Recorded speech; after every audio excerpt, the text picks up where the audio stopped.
Hello students, welcome back to Mahamana academy. आज हम लोग ह्यूमन रिप्रोडक्शन के जो नेक्स्ट सीरीज़ है हमारा, इसमें हम न्यू लेक्चर लेकर आए हैं, दैट इज़ मेंस्ट्रुअल साइकिल। ठीक है, अभी क्या हमने पढ़ा था लास्ट लेक्चर में कि जो हार्मोनल इफेक्ट था गैमेटोजेनेसिस पे, ठीक है, गैमीट्स पर जो गैमीट्स फॉर्मेशन है मेल और फीमेल दोनों में, हार्मोनल इफेक्ट क्या है उन पर, लाइक पिट्यूटरी के हार्मोन का क्या इफेक्ट है, सेक्स ऑर्गन के हार्मोन का क्या इफेक्ट है, हमने उन सारी चीज़ों को वहाँ पर कवर कर लिया था। साथ ही साथ स्पर्म और एग का स्ट्रक्चर भी देख लिया था। एनसीईआरटी में जो स्ट्रक्चर है बेटा, हम उसको ही यहाँ पर डिस्कस करेंगे, कर चुके हैं, तो आप जो है उसको ही फॉलो करना। अगर वहाँ पर एनसीईआरटी की कोई स्ट्रक्चर है जो आपको समझ नहीं आ रही है, तो आप पिछला वीडियो देख के उसको कर सकते हो, कंक्लूड कर सकते हो कि एनसीईआरटी आपसे क्या कहना चाहती है। Sperm as well as egg दोनों मैंने वहाँ पर डिस्कस किया हुआ है। तो आज जो हम लोगों का लेक्चर होने वाला है दैट इज़ मेंस्ट्रुअल साइकिल। अब देखो क्या बात है कि वहाँ पर हमने बताया था कि गैमेटोजेनेसिस हो गया, male gamete as well as female gamete form हो चुके हैं। ठीक है, दोनों प्राइमरी सेक्स ऑर्गन्स में फॉर्म हो चुके हैं, individual male and female body के अंदर फॉर्म हो चुके हैं। ठीक है, तो अब क्या होने वाला है कि वो गैमीट को फर्टिलाइज करना चाहिए, है ना। फर्टिलाइजेशन होगा, अगर मान लो एक क्या है, एन है, हैप्लॉइड, क्योंकि गैमीट्स हैं दोनों तो ऑब्वियसली वो क्या होंगे, हैप्लॉइड इन नेचर होंगे। तो स्पर्म है वो क्या है, हैप्लॉइड है, एग है हैप्लॉइड है, मतलब हाफ नंबर ऑफ क्रोमोसोम दोनों सेल कैरी कर रहे हैं।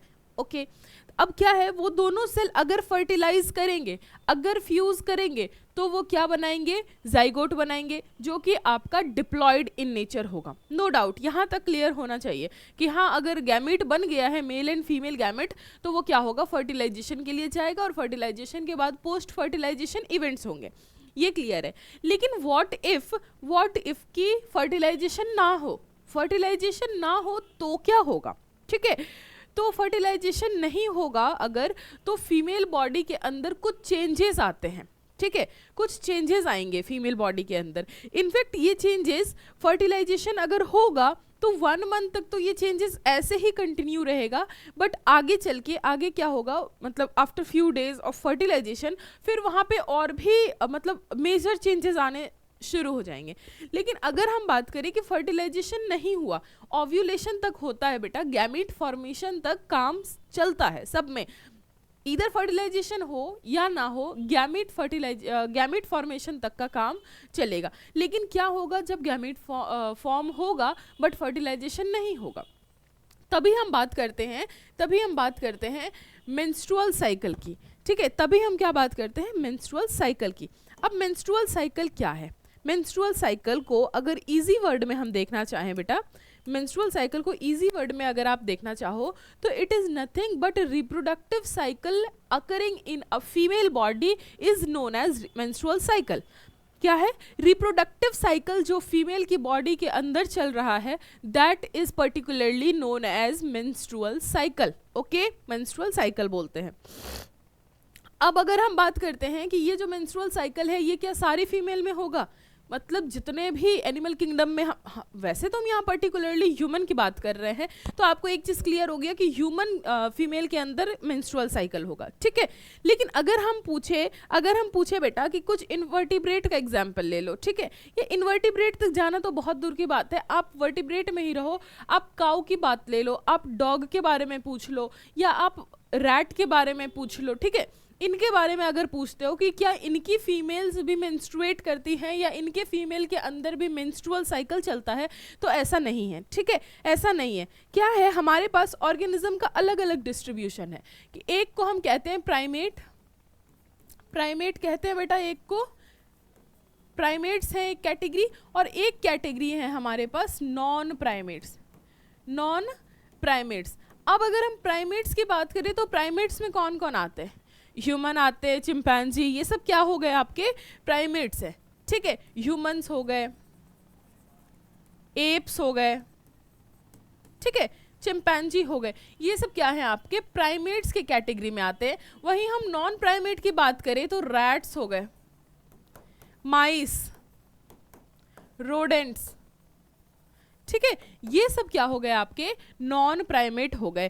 तो एक चीज स्पेसिफिकली आपको क्या बताया बेटा, मैंने बताया आपको कि प्राइमेट्स के अंदर चलता है मेंस्ट्रुअल साइकिल। Menstrual cycle.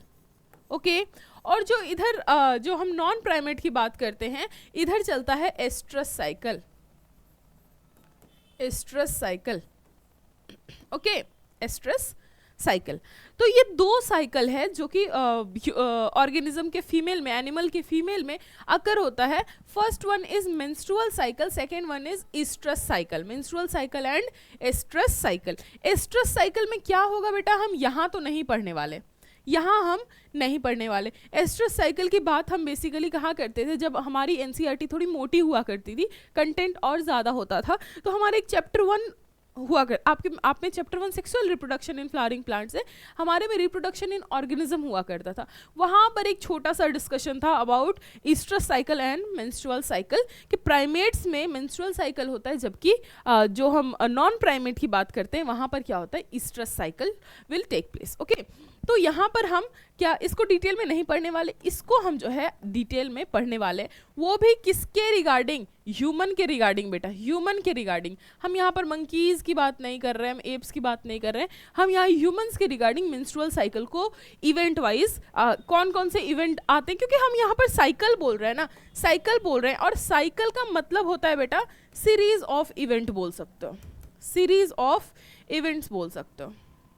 ठीक है, अगर एक इवेंट होगा तो हम उसको मेंस्ट्रुअल इवेंट बोलते हैं ना, मेंस्ट्रुअल इवेंट बोलते हैं ना, लेकिन मेंस्ट्रुअल साइकिल की जब हम बात करते हैं तो cycle comprises of so many events inside it. Okay, तो अगर हम साइकिल की बात कर रहे हैं तो हम यहाँ पर ढेरों सारे इवेंट्स को पढ़ने वाले हैं। ओके, तो अब मेंस्ट्रुअल साइकिल को अगर इजी वर्ड में पढ़ना चाहो कि व्हाट इज मेंस्ट्रुअल साइकिल, तो मेंस्ट्रुअल साइकिल इज रिप्रोडक्टिव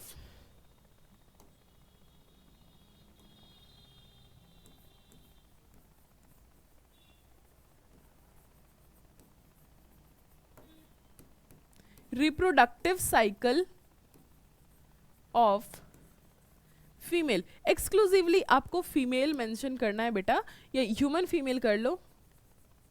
क्यों? क्योंकि मेल्स में ये साइकिल अकर नहीं होते। ठीक है, तो आप क्या कर सकते हो, इसको reproductive cycle of human females is called as what, menstrual cycle is called as menstrual cycle. ठीक है बेटा, यहाँ पर क्या है, मेंस्ट्रुअल साइकिल क्या है, रिप्रोडक्टिव साइकिल जो कि एक फीमेल के अंदर अकर हो रहा है, that is known as what, menstrual cycle. Okay, basically इसमें क्या इवेंट्स होते हैं आपको एक बार मैं बता दूं, इसमें क्या क्या आप पढ़ोगे कि हाँ these all events are taking place. तो सबसे पहला हम बोलते हैं इसमें कि यहाँ पर होता है फॉलिक्यूलर फेज, या कर लो फॉलिकल डेवलपमेंट। ठीक है, दूसरा कर लो ओव्यूलेशन, और ओव्यूलेशन की अगर हम बात करें तो this is completion of meiosis, या मियोसिस लिख लो, मियोसिस कंप्लीशन। ठीक है, मियोसिस कंप्लीशन लिख लो इसको।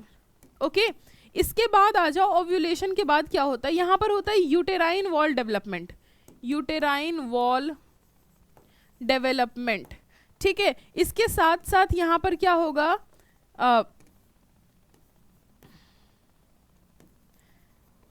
ग्लैंडुलर एक्टिविटी हाई होगा, glandular activity will what, high.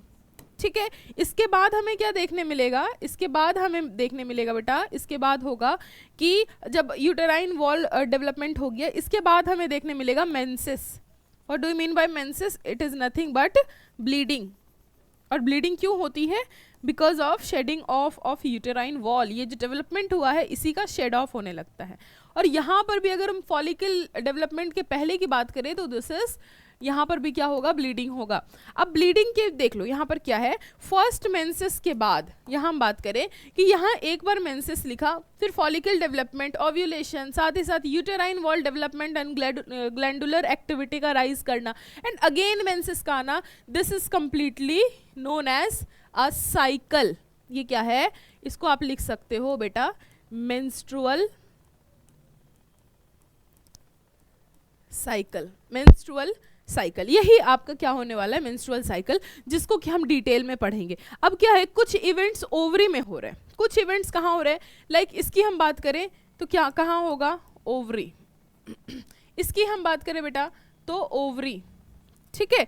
लेकिन जब यूट्राइन वॉल डेवलपमेंट की बात करें, it will take place in uterus. Glandular activity की बात करें तो सेक्स ऑर्गन्स, अगेन ग्लैंड है, जो प्राइमरी सेक्स ऑर्गन्स है ग्लैंड है।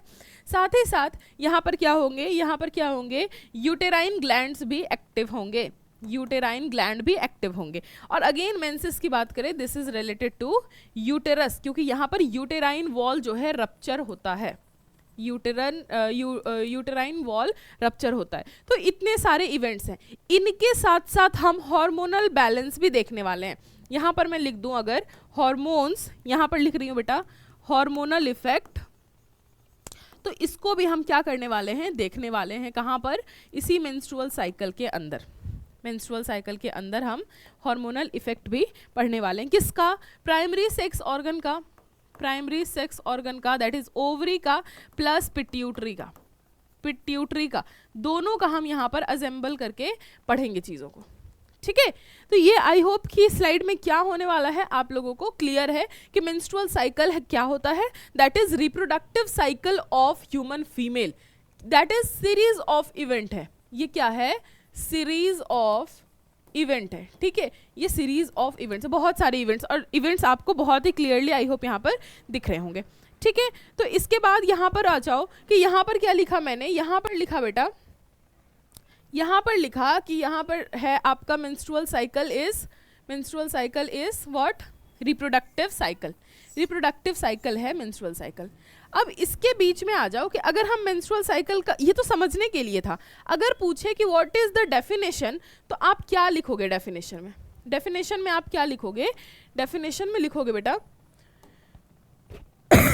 सॉरी यहाँ पर लिखोगे, अच्छा, ये मेंस्ट्रुअल साइकिल का हो गया डेफिनेशन। अगर आपसे पूछते मेंस्ट्रुएशन क्या होता है, आपसे पूछे मेंस्ट्रुएशन क्या होता है, क्योंकि menstruation, menstrual cycle is cycle, but menstruation की अगर हम बात करें, मेंस्ट्रुएशन की बात करें बेटा, तो मेंस्ट्रुएशन इज अ प्रोसेस, कि एक इवेंट है जो मेंसेस मैंने बताया, that is nothing but menstruation. ठीक है, तो अगर मेंसेस या मेंस्ट्रुएशन की बात करें तो menstruation is a process,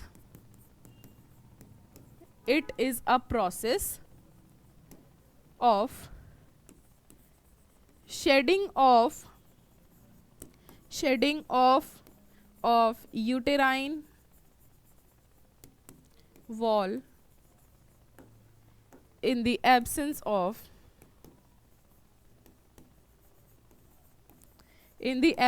of pregnancy। क्या बोल रहा है यहाँ पर, यहाँ पर तीन बातें हैं बेटा जो की पॉइंट्स है। अगर आप किसी चीज़ को डिफाइन करते हो तो अपनी मर्जी से डिफाइन नहीं करते उसको। सबसे पहली बात, हमें क्या होता है, कुछ की पॉइंट्स होता है जिसके आसपास रिवॉल्व करना पड़ता है, और काफ़ी इंपॉर्टेंट है ये। इसका क्या है, सबसे पहली बात, मेंस्ट्रुएशन की हम बात कर रहे हैं, यहाँ पर मेंस्ट्रुएशन की बात कर रहे हैं, मेंस्ट्रुअल साइकिल की बात नहीं कर रहे। तो मेंस्ट्रुएशन इज सबसे पहली बात कि ये एक प्रोसेस है, साइकिल नहीं है। मेंस्ट्रुएशन इज अ साइकिल कोई नहीं लिखेगा, अगर यहाँ लिख दिया आपने साइकिल तो ये गलत हो जाएगा। मेंस्ट्रुएशन साइकिल नहीं है, मेंस्ट्रुएशन इज अ प्रोसेस। किस चीज का प्रोसेस है, it is a shedding of uterine wall, uterine wall का shedding of, break down, rupture. यहाँ पर आप वर्ड यूज कर सकते हो, ब्रेक डाउन वर्ड यूज कर सकते हो, रप्चर वर्ड यूज कर सकते हो। ठीक है, ब्रेक डाउन यूज कर लो, रप्चर यूज कर लो, ठीक है, ये चलेगा। लेकिन किस चीज का, यूटेराइन वॉल का shedding of in the absence of pregnancy. Accidental cause में अगर ब्लीडिंग होने लग गई, अगर मान लो मेडिकल टर्मिनेशन ऑफ प्रेगनेंसी हुआ, दैट्स वाई एमटीपीज की वजह से अगर ब्लीडिंग होने लगी, that will not considered as menstruation.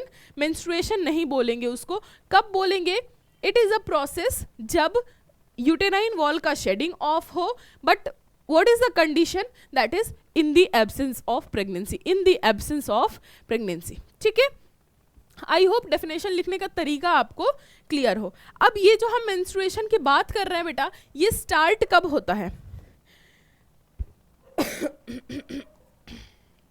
जैसे हम बात करते हैं कि जो है क्या कहते हैं, गैमेटोजेनेसिस। गैमेटोजेनेसिस कब स्टार्ट होता है, at the age of puberty. तो बिल्कुल बेटा गैमेटोजेनेसिस से ही रिलेटेड है मेंस्ट्रुएशन या मेंस्ट्रुअल साइकिल।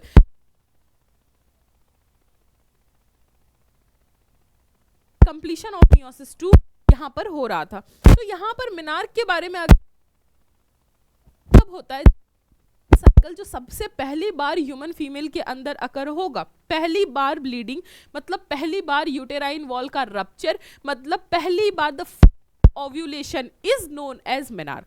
फर्स्ट ओव्यूलेशन या फर्स्ट साइकिल जो स्टार्ट होती है that is known as menarche. अब इसकी टाइम पीरियड क्या है या एज क्या है, तो इसकी एज है बेटा, इसकी एज है, यहां लिख दूं, at the age of puberty.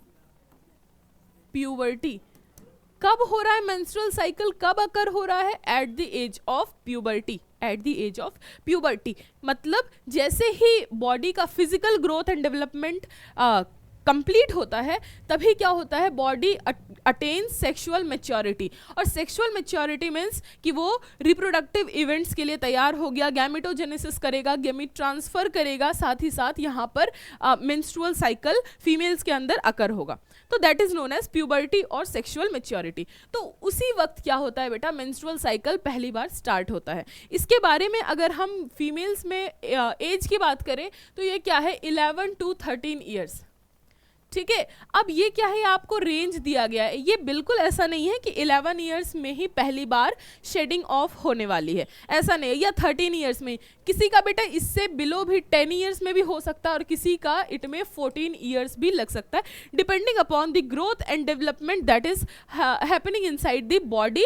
और साथ ही साथ हार्मोनल रेगुलेशन क्या है उस बॉडी का, यू नो हर बॉडी का स्ट्रेस लेवल अलग है, हर बॉडी का हार्मोन का लेवल अलग है, कोई बहुत एनर्जेटिक है, कोई बहुत लो है, कोई बहुत इंथुजियाज्म भरा हुआ है उसके अंदर और कोई बहुत ही ज्यादा डल है, लेजी है।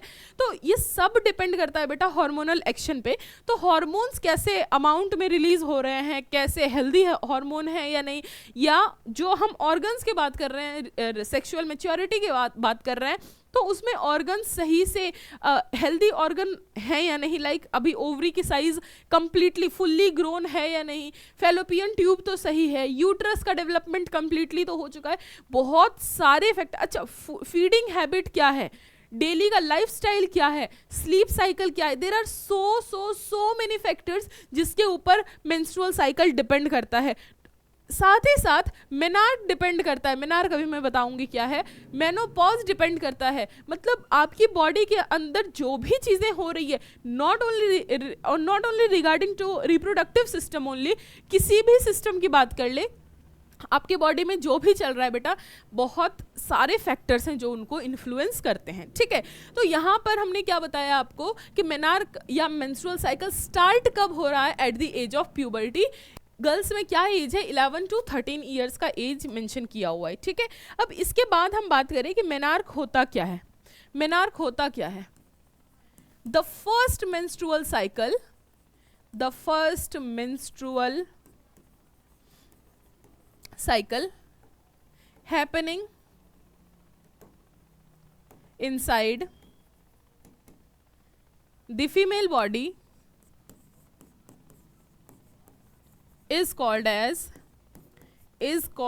menarche। अब बेटा इंग्लिश से हिंदी तो करना आता होगा, है ना, इंग्लिश से आपको हिंदी करना आता होगा, तो आई थिंक ये आपको बिल्कुल समझ में आ गया है कि ये जो पहला मेंस्ट्रुएशन हो रहा है या पहला मेंस्ट्रुअल साइकिल किसी फीमेल बॉडी के अंदर हो रहा है, that is known as what, menarche. जो पहली बार, मान लो कोई फीमेल है, पहली बार कब ओव्यूलेट की है, एट द एज ऑफ 12। मान लो एक आइडियल कंडीशन अगर हम ले, एट द एज ऑफ 12 वो क्या की है, मेंस्ट्रुएट की है, मतलब ब्लीडिंग हुई है, यूटेराइन वॉल का शेड ऑफ हुआ है। अगर हम यूटेराइन वॉल का शेड ऑफ कह रहे हैं, इसका मतलब ओव्यूलेशन जरूर हुआ होगा, यूटेराइन वॉल का पहले डेवलपमेंट जरूर हुआ होगा, वही चीज शेड हो रही है। ठीक है, हमारी बॉडी के अंदर से कुछ एग्जिस्टिंग चीज रप्चर नहीं हो रही, वरना एक दिन खत्म हो जाता वो चीज, है ना, कि अगर हर टाइम टूट रहा है कोई चीज तो वो खत्म हो जाती है ना, नहीं, एक बार डेवलपमेंट होता है देन वो क्या होता है, रप्चर डाउन होता है। ठीक है, तो जो फर्स्ट मेंस्ट्रुअल साइकिल जो कि फीमेल बॉडी के अंदर हो रहा है that is known as menarche. ठीक है, अब अगर हम बेटा बात करें कि मेंस्ट्रुअल साइकिल होता कितने दिन का है, चलो एक यहाँ पर देख लो, मेनोपॉज देख लो, फिर हम लोग इसको डिस्कस करेंगे। अब देखो बेटा, इस नाम में ही क्या दिख रहा है आपको, पॉज, क्या दिख रहा है यहाँ पर, पॉज, ठीक है। अब यहाँ नाम में ही दिख रहा है पॉज, मतलब कहीं ना कहीं हम किसकी बात कर रहे हैं, something is stopping here, something is stopping here. अब क्या स्टॉप हो रहा है, यहाँ पर देखो लिखा हुआ है दैट इज मेनो, मतलब यहाँ पर जो मेनो वर्ड का मतलब है क्या है, मेंस्ट्रुअल साइकिल या मेंस्ट्रुएशन के रिगार्डिंग हम बात कर रहे हैं। तो यहाँ पर क्या, अब मेनोपॉज कब होगा बताओ। एक चीज़ मैंने आपको बताया था बेटा कि जो फीमेल बॉडी है जब फीटल कंडीशन में होती है उस वक्त काफ़ी ज़्यादा उसके पास oocytes होते हैं, मिलियंस ऑफ oocytes होते हैं, ठीक है। लेकिन जैसे ही वो डेवलपमेंट कह लो कि डिफ्रेंशिएट करता है, सारा oocyte डिफ्रेंशिएशन फेनोमेनन से जा रहा होता है कि हाँ डिफ्रेंशिएट करके प्राइमरी oocyte बना लेंगे और उसके बाद वो क्या करेंगे, मियोसिस 2 परफॉर्म करके गैमीट बनाएंगे। जब ये डिफ्रेंशिएशन का फेनोमेनन हो रहा होता है तो उसमें बहुत ज़्यादा नंबर ऑफ सेल्स क्या होते हैं, डीजेनरेट हो जाते हैं। और आपको पता है कि एज प्राइमरी फॉलिकल कितने बचते हैं, 60,000 to 80,000 प्राइमरी oocytes बस रह जाते हैं, ठीक है। और इसमें भी जब हम फर्दर हम बोलेंगे कि ये जब मियोसिस परफॉर्म कर रहा है M1 एंड M2 तो उस वक्त क्या होता है, और भी डीजेनरेशन होता है, और भी डीजेनरेशन क्या होता है यहाँ पर हो जाता है। तो कुल मिला के कहने का ये मतलब है बेटा कि फीमेल बॉडी के अंदर जो oocyte की हम बात करते हैं वो बहुत ही लिमिटेड नंबर में रहता है। दैट इज द रीज़न कि कोई भी फीमेल लाइफ टाइम के लिए हम बोले कि लाइफ टाइम के लिए वो गैमेटोजेनेसिस परफॉर्म नहीं कर सकती। गैमेटोजेनेसिस अगर चाहे कि लाइफ टाइम गैमीट्स बनते रहे तो ऐसा पॉसिबल नहीं है। क्यों? क्योंकि there are too much limited number of क्या, oocytes बहुत ही लिमिटेड नंबर में है।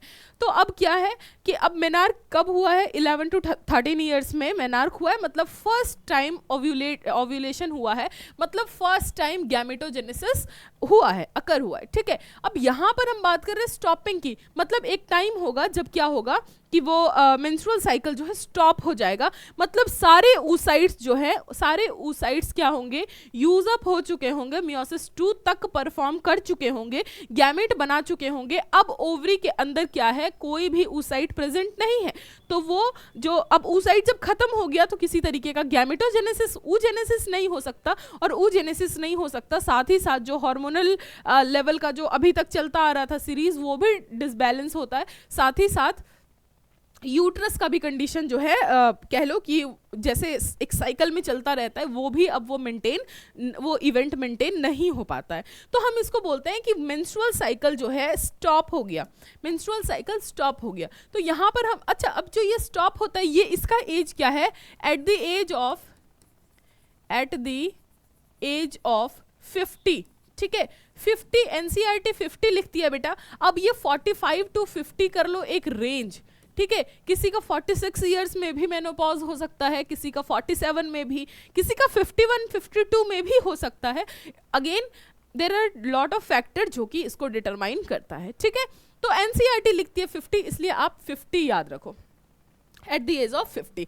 अब ये होता क्या, इसके बारे में लिख लो कि मेनोपॉज इज, वर्ड से तो समझ में आ गया कि मेंस्ट्रुएशन एंड पॉज का स्टॉपिंग, लेकिन यहाँ पर एक लिख लो डेफिनेशन कि मेनोपॉज क्या है। At the age of 50, female stops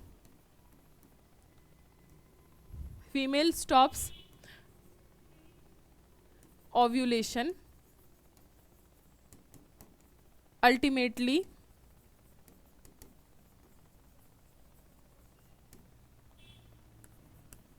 no menstruation will take place, no menstruation will take place।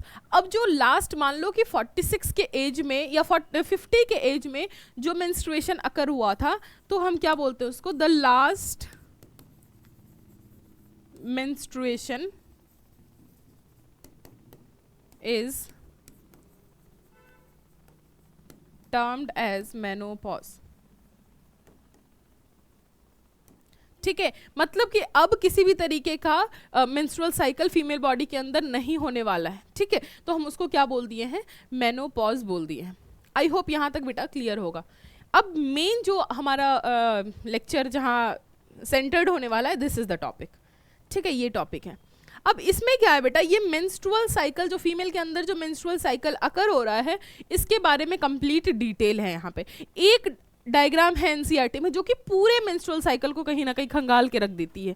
एक मेंस्ट्रुअल साइकिल में सिर्फ फॉलिकल का डेवलपमेंट नहीं होता, सिर्फ ओव्यूलेशन नहीं होता, सिर्फ यूटेराइन वॉल का डेवलपमेंट नहीं होता, सिर्फ यूटेराइन वॉल का शेडिंग ऑफ नहीं होता, सब कुछ होता है, मतलब एक सीरीज ऑफ इवेंट होता है। ओवरी में फॉलिकल का डेवलपमेंट होगा, हार्मोन का सिक्रेशन होगा, जो ओवेरियन हार्मोन है ऑब्वियसली, आपका एस्ट्रोजन है जैसे बात करते हैं, ठीक है। साथ ही साथ क्या होगा कि ओव्यूलेशन भी होगा, गैमेटोजेनेसिस भी हो रहा है, यूट्रस पे आ जाते हैं, यूटेराइन वॉल का डेवलपमेंट होगा, ग्लैंडुलर एक्टिविटी इंक्रीज होगी, साथ ही साथ एक टाइम आएगा कि यूटेराइन वॉल शेड ऑफ होना शुरू हो जाएगा। हार्मोन की बात करते हैं, पिट्यूटरी का जो हार्मोन था, आपको बताया था मैंने गैमेटोजेनेसिस में 2 हार्मोन इंक्लूड होते हैं बेटा, LH और FSH, इसको कभी भी नहीं भूलना है आपको। LH और FSH जो 2 हार्मोन है, पिट्यूटरी के हार्मोन है, इनको आपको कभी भी नहीं भूलना है बेटा, कहीं लिख लो कि ये जो 2 हार्मोन है दैट इज पिट्यूटरी हार्मोन है, और हेल्प किस में करते हैं, रिप्रोडक्टिव साइकिल को चलाने में हेल्प करते हैं। दोनों में, मेल में और फीमेल में, दोनों में ये हार्मोन रिलीज होते हैं। ये इनको हम बोलते हैं गोनाडोट्रोपिन, गोनाडोट्रोपिन्स बोलते हैं इसको, ठीक है, इसको याद कर लो बेटा, LH और FSH। तो इनका क्या इफेक्ट है मेंस्ट्रुअल साइकिल पे, हम उसको भी देखेंगे। तो यहाँ पर बेटा क्या किया गया है, एनसीईआरटी बहुत ही बेहतर तरीके से किसी भी चीज़ को पेश करती है ना, बेहतरीन कह सकते हो। यहाँ पर क्या है, एक दिया हुआ है यूटेराइन इवेंट, मतलब यूट्रस में क्या क्या चीजें चल रही है वो दिया हुआ है, ठीक है। पूरी साइकिल की बात, ये जो है यहाँ पर जो दिखाया गया, ये दिस इज योर 1 मंथ, क्योंकि जो मेंस्ट्रुअल साइकिल है वो कहीं ना कहीं 28 से 29 डेज की साइकिल चलती है, 28 टू 29 डेज की साइकिल चलती है। और फॉर ब्लीडिंग पीरियड की हम बात करें, जो ब्लीडिंग पीरियड है, ब्लीडिंग पीरियड की बात करें या मेंसेस की बात करें, bleeding period is of 5 to 6 days, ठीक है बेटा। दिस इज योर डेटा कि यहाँ पर मेंस्ट्रुअल साइकिल का क्या लेंथ है, मेंस्ट्रुअल साइकिल का क्या लेंथ है, 28 टू 29 डेज, और उसमें उसके अंदर ही आता है ना ब्लीडिंग पीरियड। तो ब्लीडिंग पीरियड की अगर हम बात करें that will be of 5 to 6 days, okay. यहाँ पर देख लो, यूटेराइन इवेंट्स को अलग डिस्कस किया है एनसीईआरटी ने, ओवेरियन हार्मोन ओवेरियन इवेंट्स को अलग डिस्कस किया है, ठीक है। साथ ही साथ ओवरी से निकले हुए हार्मोन का जो इन्फ्लुएंस है या क्या लेवल है, कितना हाई कब जा रहा है, हाई कब जा रहा है, लो, द एंटायर मंथ की बात कर रहे हैं हम, उसको अलग डिस्कस किया है। और पिट्यूटरी के जो हार्मोन है उनको इसने अलग डिस्कस किया। यहाँ पर ओवेरियन इवेंट्स है बेटा, ओवेरियन इवेंट्स है, और यहाँ पर क्या है, ये क्या है आपका ओवेरियन हार्मोन का लेवल है, ओवेरियन हार्मोन का लेवल है, और ये क्या है, यूटेराइन इवेंट्स का लेवल है। मतलब यूटेराइन इवेंट की बात कर रहे हैं, मतलब यूटेराइन में क्या क्या चल रहा है यूट्रस के वॉल पे, और क्या हो रहा है उनके साथ, बेसिकली हम यही यहाँ पर देख लो डिस्कस करेंगे। तो 4 पार्ट में हम इसको डिस्कस करेंगे, और फिर एक बार हम क्या करेंगे, इन चारों को मर्ज करके आपको समझा देंगे। क्योंकि बेटा ऐसा नहीं होता कि जब आपका पिट्यूटरी हार्मोन रिलीज कर रहा है उस वक्त ओवरी सो रहा है, ऐसा नहीं होता। या यूटेरस अगर अपने आप को डेवलप कर रहा है तो ओवरी सो रहा है, यूटेरस जब हो जाए तो मुझे जगा देना, ऐसा नहीं होता। साइमल्टेनियसली चीजें चलती है, ओवरी एक तरफ हार्मोन भी रिलीज कर रहा है, एक तरफ एक तरफ ओव्यूलेशन का भी फेनोमेनन चल रहा है, ओव्यूलेशन नहीं गैमेटोजेनेसिस कह सकते हैं, गैमेटोजेनेसिस भी चल रहा है, और एक तरफ फॉलिकल भी डेवलप करा रहा है। मतलब एक ओवरी के अंदर ही 2-3 चीजें साथ चल रही होती है, ठीक है। अगर हम बात करें यूट्रस की, तो यूट्रस में वॉल डेवलपमेंट के साथ साथ क्या हो रहा है, वहां पर कह लो कि ब्लड कैपिलरीज भी का नंबर भी बढ़ रहा है, ग्लैंड्स का भी एक्टिविटी हाई चल रहा है। मतलब एक साथ कई सारी चीजें चल रही होती है। तो इसको आपको अलग इसलिए किया है ताकि आप यूट्रस का एक बार समझ लो, ओवरी का एक बार समझ लो, ओवेरियन हार्मोन का लेवल एक बार समझ लो और पिट्यूटरी का एक बार समझ लो, फिर सबको हम क्या करेंगे बेटा, मर्ज कर देंगे। ओके, अब यहाँ पर आ जाओ, यहाँ पर जो यहाँ लिखा हुआ है डेज, यहाँ दिख रहा है डेज लिखा हुआ है, तो डेज में 1 3 5 7 9 करके आपको अप टू 29 दिया हुआ है। मतलब क्या है, मतलब क्या है बेटा कि this is your full month cycle. ये क्या हो रहा है, एक जो मेंस्ट्रुअल साइकिल है that is a full month cycle, पूरी मंथ ये साइकिल पूरी मतलब पूरा मंथ का टाइम लेता है ये एक साइकिल कंप्लीट होने में। और फिर जहां पर 29 हो गया, जहां पर फुल मंथ कंप्लीट हो गया, एक महीने का वक्त जहां पर खत्म हो गया, वहां से डे 1 स्टार्ट हो जाएगा, वहां से डे 1 क्या होगा, स्टार्ट हो जाएगा। फिर क्या होगा, यहाँ पे आ जाओ 1 2 3 4 चलेगा, फिर जब 29 आएगा फिर वहां से डे 1 स्टार्ट हो जाएगा। अगेन यहाँ पर हम 29 28 इसलिए कर रहे हैं बेटा क्योंकि एनसीईआरटी 28 to 29 डेज एक average time period menstrual cycle का रखती है। अगेन लाइफस्टाइल की वजह से या फिर फीडिंग हैबिटेट की वजह से क्या हो रहा है, ये रेंज बहुत ही कह लो कि वेरिएट कर रहा है। लाइक किसी में क्या हो सकता है 17 डेज का भी साइकिल देखने मिल रहा है बेटा, और कहीं पर क्या हो रहा है 37 डेज का भी साइकिल देखने मिल रहा है। तो ये रेंज क्या हो रहा है, काफ़ी ज़्यादा वेरी कर रहा है, ठीक है। लेकिन जो एक आइडियल डेटा है वो क्या है हमारा 28 to 29 डेज का, तो हम इसी के रिगार्डिंग स्टडी करेंगे। आ जाओ यहाँ पे बेटा, सबसे पहले यूट्रस में क्या इवेंट हो रहा है, तो सबसे पहले जो एनसीईआरटी स्टार्ट करती है ब्लीडिंग से स्टार्ट करती है, ठीक है, कि ब्लीडिंग एक बार ब्लीडिंग करा दो, फिर देखो कि यूट्रस कैसे अपने आप को डेवलप कर रहा है या यूट्रस में क्या इवेंट्स हो रहे हैं। तो यहाँ पर देख लो कि first day of menstrual cycle में दिखाया है मेंस्ट्रुएशन, यहाँ पर क्या दिखाया है, मेंस्ट्रुएशन दिखाया है, ठीक है, यहाँ पर दिखाया है बेटा मेंस्ट्रुएशन, मेंस्ट्रुएशन यहाँ पर करा दिया मेंस्ट्रुएशन। अब मेंस्ट्रुएशन हुआ, मेंस्ट्रुएशन में क्या हुआ होगा, यूटेराइन वॉल का शेडिंग ऑफ हुआ होगा, ब्रेक डाउन हुआ होगा। तो वही हो रहा है बेटा, देखो इतना मोटा इतना थिक वॉल क्या हो गया, काफ़ी थिन लेयर में, थिन वॉल मतलब वॉल की थिकनिंग क्या हो गई, काफ़ी कम हो गई। लेकिन जैसे ही डे 7 डे 9 डे 11 अटेन होता है, देखो थिकनेस इज अगेन रिकवरिंग, ठीक है, थिकनेस क्या हो रहा है, रिकवर हो रहा है। और देख लो कि एक बार डे 21 के बाद की बात देख लो, डे 21 के बाद की हालत देख लो बेटा कि जो यूट्रस है वो अपने आप को हाईली डेवलप्ड कर लिया है। हाईली डेवलप्ड मतलब अपने आप को रीजेनरेट कर लिया है, regenerate word is okay, regenerate कर लिया है अपने आप को। और कितना थिन हो गया था वॉल और कितना थिक हो चुका है। साथ ही साथ एक कलर का डिफरेंस आपको देखने के लिए मिल रहा है कि यहाँ पे काफी लाइट पिंकिश कलर है, यहाँ पर काफी लाइट पिंक कलर है, जबकि यहाँ पर एकदम से रेड कलर है, रेड कलर है बेटा। इससे ये दिखाता है कि जिस जिस तरह साइकिल में डेज आगे बढ़ते जाते हैं, यूटेराइन वॉल का वास्कुलरिटी भी बढ़ता जाता है। मतलब इधर जो वॉल है वो क्या है, हाईली वास्कुलराइज्ड है, हाईली वास्कुलराइज्ड है। वास्कुलराइज्ड का मतलब क्या है बेटा, वास्कुलराइज्ड का मतलब क्या है कि मतलब यहाँ पर ब्लड वेसल्स कैपिलरीज जो है यहाँ पर बहुत ज़्यादा नंबर में मिलेंगे। मतलब यहाँ पर देखो आपको दिखाया भी गया, एनसीईआरटी ओपन की है बेटा या बस सुनने बैठ गए हो कथा, बोलो एनसीईआरटी ओपन की है सबने, नहीं किए तो अभी पहले एनसीईआरटी ओपन करो। ये जो डायग्राम है ये समझना बहुत ज़रूरी है, बहुत ज़्यादा ज़रूरी है। एक बार के लिए आपको ये समझ आ जाता है ये भी, और जब मिक्स करते हैं सबको तो क्या करते हो, खिचड़ी पका देते हो। किसी का इवेंट किसी में लिख देते हो, किसी का हार्मोन किसी में डाल देते हो, किसी हार्मोन का इफेक्ट कुछ बता देते हो, मतलब एकदम से मिक्सअप कर देते हो। एनसीईआरटी ओपन करो और ये डायग्राम जो मैं बोल रही हूँ आप उसको देखते जाओ एनसीईआरटी में। जैसे मैंने बोला कलर का डिफरेंस हो सकता है आपको स्लाइड में अच्छी ना दिखे, एनसीईआरटी में दिखेगी, ओपन करो। यहाँ पर क्या दिख रहा है आपको कि इतना रेड कलर, प्रोमिनेंट रेड नहीं है, मतलब यहाँ पर जो है यहाँ पर ब्लड वेसल्स की कमी है। जबकि हम डे 15 के बाद देखें तो क्या है, काफी ज्यादा रेड हो चुका है वॉल, ठीक तो हुआ ही है साथ ही साथ रेड हो चुका है, मतलब कि हाईली वास्कुलराइज्ड हो गया है। यहाँ पर ब्लड वेसल्स के नंबर काफी ज्यादा बढ़ गए हैं।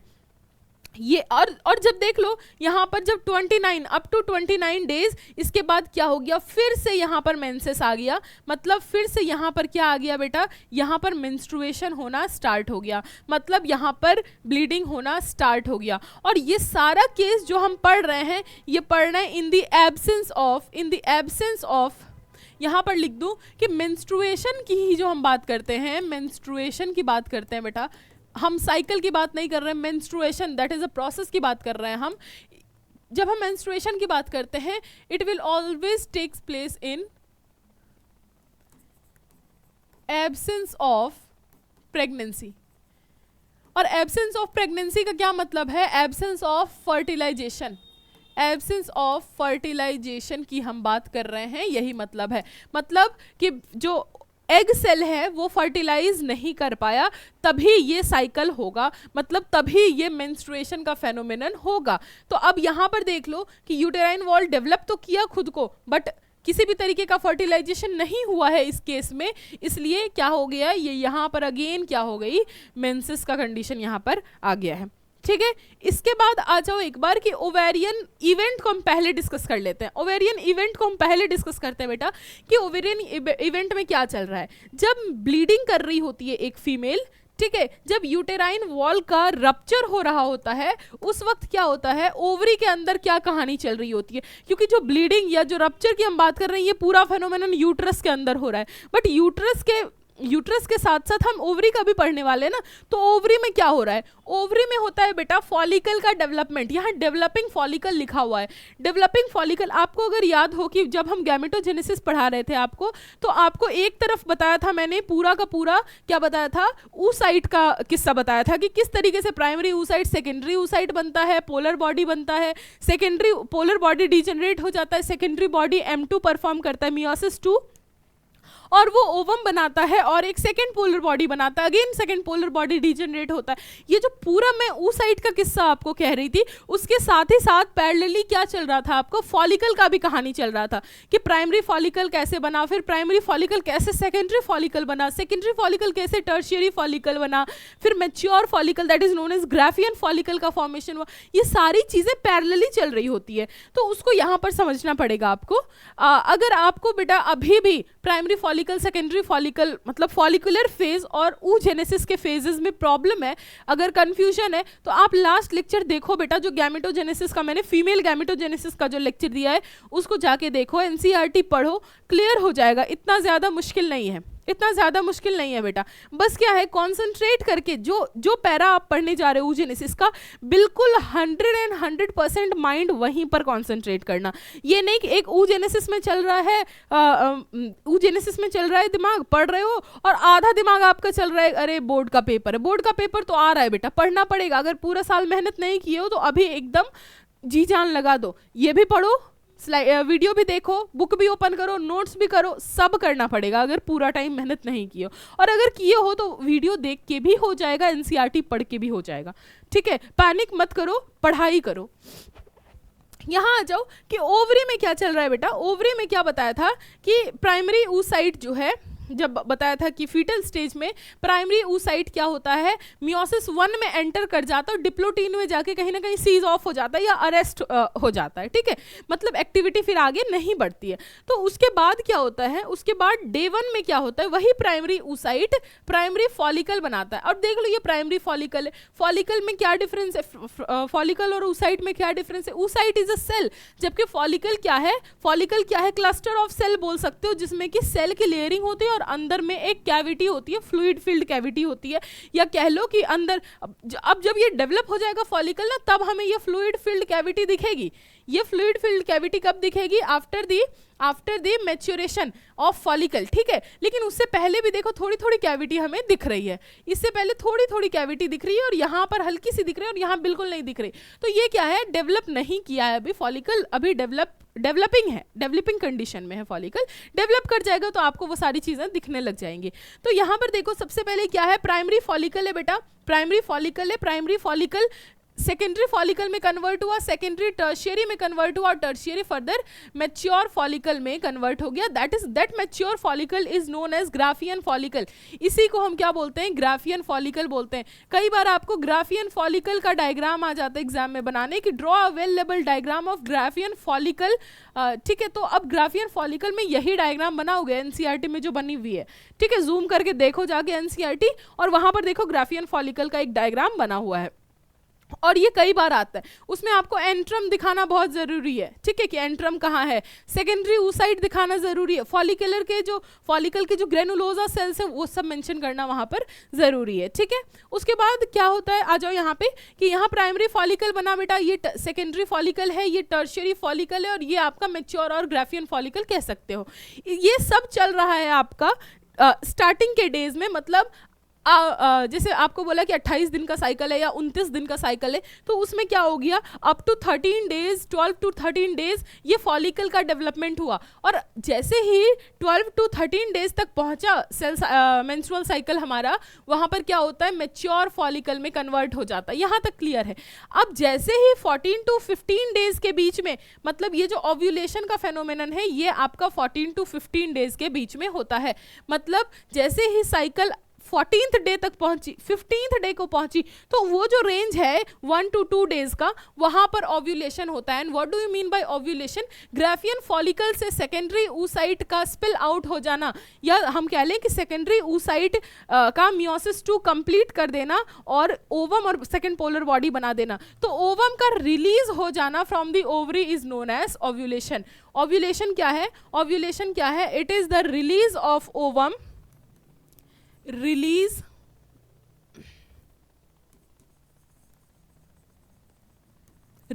of ovum from the ovary, या from ovary के अंदर अगर स्पेसिफिकली बोले तो Graafian follicle, from the ovary। आप अगर ओवरी भी लिख देते हो बेटा तो आपका ये गलत नहीं होता, आपके अकॉर्डिंग ये सही है।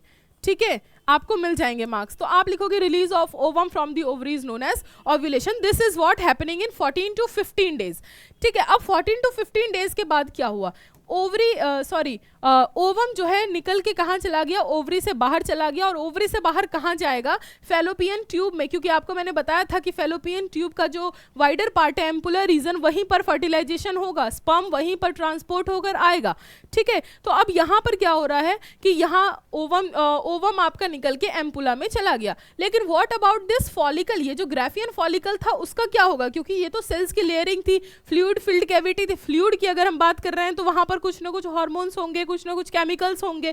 ठीक है, तो अब उनका क्या होगा, तो वो क्या होगा, ये सारा इवेंट बेटा ओवरी में चल रहा है। ओवम को मैंने निकाला है ओवरी से, पूरा फॉलिकल मत निकाल देना, ये ओवरी की बात कर रहे हैं हम। फॉलिकल अभी भी ओवरी के अंदर है। तो फॉलिकल जो ग्राफियन फॉलिकल था, जो मैच्योर फॉलिकल था हमारा, that will get converted into yellowish substance that is known as corpus luteum. Again यहाँ पर कॉर्पस ल्यूटियम जो वर्ड यूज कर रहे हैं बेटा, ल्यूटियम जो है ल्यूटीन प्रोटीन की वजह से यूज कर रहे हैं, क्योंकि जो कॉर्पस ल्यूटियम का कलर है that is yellow. Corpus luteum का कलर क्या है, येलो। और येलो कलर किस प्रोटीन की वजह से, ल्यूटीन प्रोटीन की वजह से इसका कलर है येलो। दैट्स वाई इसका नाम क्या है, कॉर्पस ल्यूटियम। ठीक है, अब कॉर्पस ल्यूटियम क्या हो रहा है, अगर प्रेगनेंसी अकर हुई है, अगर प्रेगनेंसी अकर हुई है मतलब अगर फर्टिलाइजेशन हुआ है, तो क्या होगा बताओ, अगर जाइगोट बना, जाइगोट से एम्ब्रायो बना, तो एम्ब्रायो कहीं ना कहीं इस वॉल में, ये जो वॉल तैयार हुई है यूटेराइन वॉल, यहाँ पर जाकर इम्प्लांट कर देगा खुद को। और जब ये इम्प्लांटेशन हो जाएगा तो सिग्नल मिलेगा ओवरी को, और ये कॉर्पस ल्यूटियम क्या होगा, मेंटेन करके रखा जाएगा। Because this corpus luteum is responsible for secretion of progesterone. Progesterone is known as pregnancy hormone, जो कि ओवरऑल 9 मंथ तक फीमेल बॉडी के अंदर मिलता है, रिलीज करता है कौन, कॉर्पस ल्यूटियम। Corpus luteum. अगर बेटा प्रेगनेंसी नहीं होती है तब भी अप टू डे 29 अच्छा खासा अमाउंट में प्रोजेस्टेरॉन रिलीज किया जाता है बाय कॉर्पस ल्यूटियम। लेकिन व्हाट इफ, यहां पर मैंने लिखा इन द एब्सेंस ऑफ प्रेगनेंसी, क्या होगी, अगर प्रेगनेंसी अकर नहीं हुई है तो क्या होगी, सिग्नल मिलेगा इसको कि प्रेगनेंसी नहीं हुई, फर्टिलाइजेशन नहीं हुआ, तो ये कॉर्पस ल्यूटियम क्या होगा, डीजेनरेट कर जाएगा। अब किसी प्रोजेस्टेरॉन की ज़रूरत नहीं है, किसी भी तरीके का इम्प्लांटेशन नहीं होगा, तो क्या होगा, आपका जो कॉर्पस ल्यूटियम है वो डीजेनरेट कर जाएगा। और डीजेनरेट यहाँ पर बेटा आपकी एनसीईआरटी में ये चीज़ मेंशन्ड है, यहाँ ये जो डायग्राम है इसमें मेंशन नहीं है। ये जो डीजेनरेटिंग कॉर्पस ल्यूटियम है, this is known as corpus albicans, corpus albicans, ठीक है, कॉर्पस एल्बिकेंस बोलते हैं इसको, कॉर्पस एल्बिकेंस, ठीक है। तो यहां पर दिख गया कॉर्पस एल्बिकेंस। अब जब कॉर्पस ल्यूटियम कॉर्पस एल्बिकेंस में कन्वर्ट हो गया, तो क्या अब किसी तरीके का प्रोजेस्टेरॉन बना पाएगा वो, क्योंकि प्रोजेस्टेरॉन कॉर्पस ल्यूटियम बनाता था, एल्बिकेंस नहीं बनाएगा। तो जब ल्यूटियम बचा ही नहीं, रिग्रेस कर गया, तो किसी भी तरीके का प्रोजेस्टेरॉन रिलीज नहीं होगा। और प्रोजेस्टेरॉन को मैंने बोला प्रेगनेंसी हार्मोन, और progesterone is totally responsible for what, for uterine wall development. तो अब बताओ, जब जो यूटेराइन वॉल को डेवलप करा रहा था वो हार्मोन ही नहीं है, तो क्या हो जाएगा, रप्चर हो जाएगा या नहीं। तो यहाँ पर देख लो डे 28-29 के आसपास क्या हो गया, कॉर्पस एल्बिकेन बन गया, मतलब ल्यूटियम खत्म हो गया। ल्यूटियम खत्म हो गया तो प्रोजेस्टेरॉन खत्म, और प्रोजेस्टेरॉन जैसे ही डिप्लीट करेगा बेटा, यूटेराइन वॉल को मेंटेन करके रखने के लिए कोई हार्मोन वहां पर नहीं मिलेगा, और ये क्या होगा, मेंस्ट्रुएशन परफॉर्म हो जाएगा। मतलब यहाँ पर क्या होगा, ब्लीडिंग स्टार्ट हो जाएगी, वॉल का ब्रेकडाउन स्टार्ट हो जाएगा। एक बार से बेटा फटाफट से ओवेरियन हार्मोन और पिट्यूटरी का हार्मोन देख लेते हैं, ठीक है। अच्छा, ओवेरियन हार्मोन के बारे में देख लेते हैं बेटा।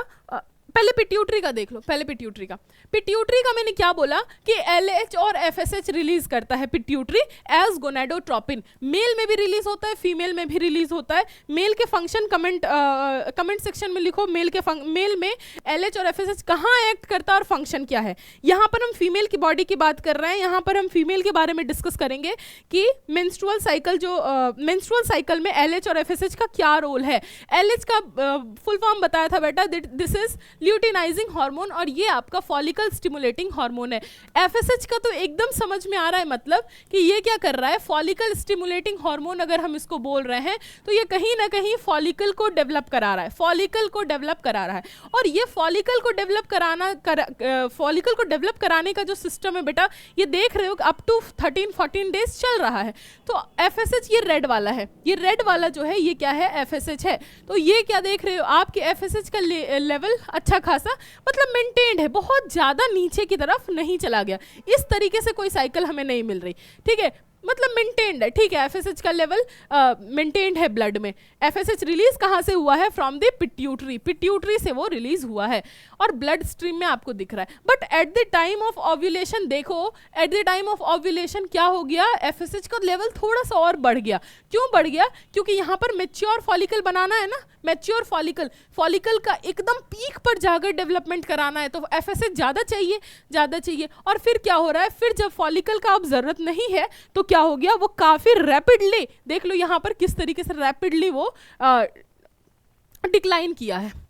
और ये इसी कंडीशन में फिर एक नॉर्मल एवरेज कंडीशन में वो मेंटेन रहता है all over the menstrual cycle. बात करते हैं LH की।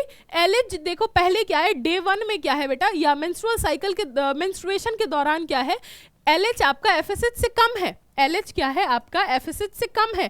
लेकिन जैसे ही डे 7, डे 8, डे 9 आता है, ये क्या होता है, FSH से एबव चला जाता है इसका अमाउंट। इसके बाद देख लो at the time of ovulation का जो टाइम पीरियड है बेटा, वहां पर LH पीक पर होता है, LH पीक पर होता है। मतलब इस टाइम पे अगर ब्लड टेस्ट करो तो LH का अमाउंट बहुत ही हाई रहता है फीमेल के अंदर, because LH is responsible for ovulation, LH is responsible for ovulation, इसलिए LH पीक पर रहता है। अगर LH पीक पर नहीं जाएगा तो ओव्यूलेशन नहीं हो पाएगा, ठीक है। इसके बाद देख लो ये जो पीक वाला कंडीशन है LH का, this is known as LH surge. LH surge ये बहुत ही ज़्यादा इंपॉर्टेंट है एग्जामिनेशन पॉइंट ऑफ व्यू से बेटा। डायरेक्ट क्वेश्चन पूछता है what do you mean by LH surge, तो इसका बहुत ही ध्यान रखना है कि जब LH जो है at the time of ovulation, LH कहाँ है, पीक पर है, ठीक है, LH पीक पर है, that condition is known as LH surge. और फिर देख लो कि LH का लेवल फिर क्या हो गया, डिप्लीट कर गया। ओव्यूलेशन जैसे ही हुआ वैसे ही एकदम एकदम हाई रेट से क्या हो गया, ये देख रहे हो कितनी तेजी से ये नीचे गिर गया है इसका लेवल, और उसके बाद एक नॉर्मल एवरेज जो है वो मेंटेन किया हुआ है। फिर यहाँ पर डे 1 आता है आपका, तो देख लो कि FSH ऊपर चला गया और LH नीचे आ गया, जैसे यहाँ पर आपने देखा था। अब ओवेरियन हार्मोन, ओवरी जो है 2 हार्मोन रिलीज करता है, एक एस्ट्रोजन दूसरा प्रोजेस्टेरॉन। एस्ट्रोजन कौन रिलीज करता है, एस्ट्रोजन रिलीज करता है बेटा ये जो फॉलिकल के अंदर जो आपको बताया था 2 सेल्स होते हैं, ग्रेनुलोसा सेल्स और थीकल सेल्स। तो थीकल सेल्स जो है वो क्या कर रहे हैं, एस्ट्रोजन रिलीज कर रहे हैं, ठीक है। ग्रेनुलोसा सेल्स, थीकल सेल्स यहाँ पर क्या कर रहे हैं, ये जो लेयर है फॉलिकल के जो लेयर है, बाहर के जो सेल लेयर है, यही क्या कर रहे हैं, एस्ट्रोजन रिलीज कर रहे हैं। और अगर हम ये रेड वाले प्रोजेस्टेरॉन की बात करें तो इसके बारे में आपको बताया कि कॉर्पस ल्यूटियम जो है प्रोजेस्टेरॉन रिलीज करता है। तो मतलब दोनों स्ट्रक्चर कहाँ मिल रहा है, हमें ओवरी के अंदर मिल रहा है, दोनों स्ट्रक्चर ओवरी के अंदर मिल रहा है बेटा। तो हम इस दोनों हार्मोन को हम क्या बोलते हैं, दोनों हार्मोन को हम बोलते हैं ओवेरियन हार्मोन, क्योंकि एक ओवरी के फॉलिकल से सिक्रीट किया जा रहा है और एक ओवरी के कॉर्पस ल्यूटियम से रिलीज किया जा रहा है, ठीक है। तो ये ब्लू वाला हम एस्ट्रोजन की बात कर लेते हैं, पहले एस्ट्रोजन की बात कर लेते हैं बेटा। एस्ट्रोजन देख लो हर टाइम यहाँ पर स्टार्टिंग में क्या है, 14-15 दिन तक मेंटेन्ड है, और जो 14 to 15 वाले डेज है वहाँ पर एस्ट्रोजन थोड़ा सा हाई है। क्यों हाई है बेटा, एस्ट्रोजन यहाँ पर एक तो ग्राफियन फॉलिकल काफ़ी मेच्योर है, तो फॉलिकुलर सेल्स यहाँ पर बहुत ज़्यादा है, तो ज़्यादा अमाउंट में एस्ट्रोजन रिलीज कर रहे हैं, एक सेंस ये बन सकता है। दूसरा कि जब ये एस्ट्रोजन हाई होता है बेटा, estrogen is the main female androgen. Estrogen क्या है, मेन फीमेल हार्मोन है। अगर एस्ट्रोजन नहीं रिलीज होगा सही अमाउंट में तो ओवरी के सारे प्रोग्रामिंग बंद और यूट्रस के भी सारे प्रोग्रामिंग बंद। तो खास करके eight the time of ovulation हमें एस्ट्रोजन क्या चाहिए, बहुत ही हाई लेवल का चाहिए। तो मिल रहा है बेटा, मिल रहा है। और तीसरा रीजन ये है कि यही एस्ट्रोजन जो है पिट्यूटरी को सिग्नल देता है कि LH का अमाउंट क्या करो, तुम इंक्रीज करो। तो ये जब इंक्रीज होगा तभी यहाँ पर भी LH का सर्ज आएगा, और LH का सर्ज जब आएगा तभी यहाँ पर ओव्यूलेशन होगा। और जब ओव्यूलेशन एक बार हो गया तो देख लो एस्ट्रोजन का अमाउंट किस रैपिड रेट से डिक्लाइन करता है बेटा। और फिर एंड में जब अभी बताऊंगी यहाँ पर एल्बिकेन्स के बारे में कि जब एल्बिकेन बन जाता है तो मतलब एक सिग्नल मिल जाता है कि अब किसी भी तरीके का प्रोजेस्टेरॉन नहीं बनेगा, तो फिर एस्ट्रोजन क्या करता है, अपना लेवल इंक्रीज कर लेता है। एस्ट्रोजन तो बेटा हर टाइम रिलीज होता रहता है, इसलिए एस्ट्रोजन का हम ये नहीं बोलेंगे कि एस्ट्रोजन रिलीज होना बंद हो गया, ठीक है। Estrogen is the main hormone, main female hormone. सिर्फ इसका यहाँ पर ओव्यूलेशन और यूट्रस में ही रोल नहीं है, जितने भी सेकेंडरी सेक्सुअल कैरेक्टर हैं एस्ट्रोजन जो है हर जगह अपना मेजर रोल प्ले कर रहा है। Last one is the progesterone. Progesterone भी देख लो बेटा कि पहले क्या है, एस्ट्रोजन से बहुत कम है। एस्ट्रोजन यहाँ ये लेवल है एस्ट्रोजन का, प्रोजेस्टेरॉन का ये, प्रोजेस्टेरॉन बहुत कम है। लेकिन जैसे ही कॉर्पस ल्यूटियम बना, कहाँ से बना था, रप्चर्ड फॉलिकल से बना था, ओवम निकल गया था और जो फॉलिकल बचा था टूटा फूटा, उससे बना था आपका कॉर्पस ल्यूटियम।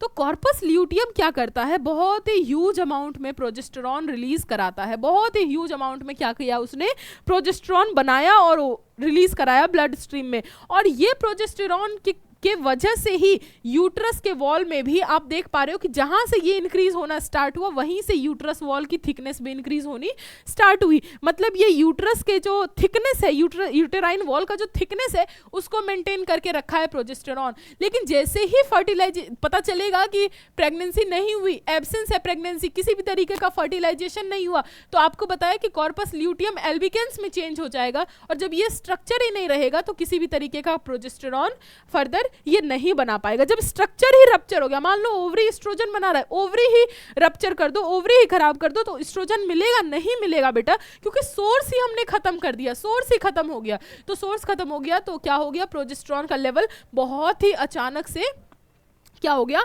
डिक्लाइन कर गया। और जैसे ही डिक्लाइन किया तो अब ये जो यूट्राइन वॉल का थिकनेस है वो मेंटेन नहीं रह पाएगी और वो भी क्या होगी, रप्चर डाउन होना start, and this is known as first day of menstruation. I hope बेटा ये जो स्क्रीन पे जो दिया गया है ये डायग्राम कह लो या जो भी ग्राफ है एनसीईआरटी में, ये आपको बहुत अच्छे से क्लियर हुआ होगा। ये जो सारे इवेंट्स हैं मैंने यहाँ पर डिस्कस कर लिए हैं, और जो यूटेराइन इवेंट है, ओवेरियन हार्मोन का इवेंट है, ओवेरियन इवेंट है, पिट्यूटरी का जो इवेंट है हार्मोनल, ये सारे आपस में कोरिलेट करके चलते हैं। यूट्रस के इवेंट्स चल रहे हैं तो ओवरी भी जगा हुआ है, ओवरी भी अपना काम कर रहा है। ऐसा नहीं है कि ओवरी सो गया है, यूट्रस एक बार काम खत्म कर ले फिर ये स्टार्ट करेगा अपना काम, या पिट्यूटरी सो गया अभी नहीं दूंगा हार्मोन, ऐसा नहीं होता बेटा। ये चारों इवेंट जो है साइमल्टेनियसली चलते जाते हैं और साथ ही साथ एक दूसरे पर क्या होते हैं, डिपेंडेंट होते हैं। एक बार पिट्यूटरी सो जाएगा, ओव्यूलेशन नहीं होगा, ओव्यूलेशन नहीं होगा, कॉर्पस ल्यूटियम नहीं बनेगा, कॉर्पस ल्यूटियम नहीं बनेगा, प्रोजेस्टेरॉन नहीं बनेगा, प्रोजेस्टेरॉन नहीं बनेगा, तो किसी भी तरीके का यूट्राइन वॉल बन के तैयार नहीं हो पाएगा। तो ये चारों इवेंट्स जो है वो इंटर रिलेटेड है। तो आप देख पा रहे हो यहाँ पर कि मैंने बहुत अच्छे से कोशिश की है आपको कि चारों इवेंट्स समझ में आ जाए। अब एक बार एनसीईआरटी ओपन करना, जो भी वर्ड्स लिखे हुए हैं उसको वहाँ पर लिखना, और जो चीज़ मिसिंग है यहाँ पर जो मैंने लिखा है इसको लिखना। यहाँ पे ये एमसीक्यू में पूछता है बेटा, इसलिए मैंने मेंशन किया है कि ल्यूटीन प्रोटीन से बना होता है कॉर्पस ल्यूटियम। साथ ही साथ ल्यूटीन प्रोटीन का कलर होता है येलो, जिसकी वजह से कि कॉर्पस ल्यूटियम का अपीयरेंस येलो इन कलर है। तब तक के लिए बेटा बाय बाय एंड जय हिंद। पढ़ाई करो, मस्त रहो।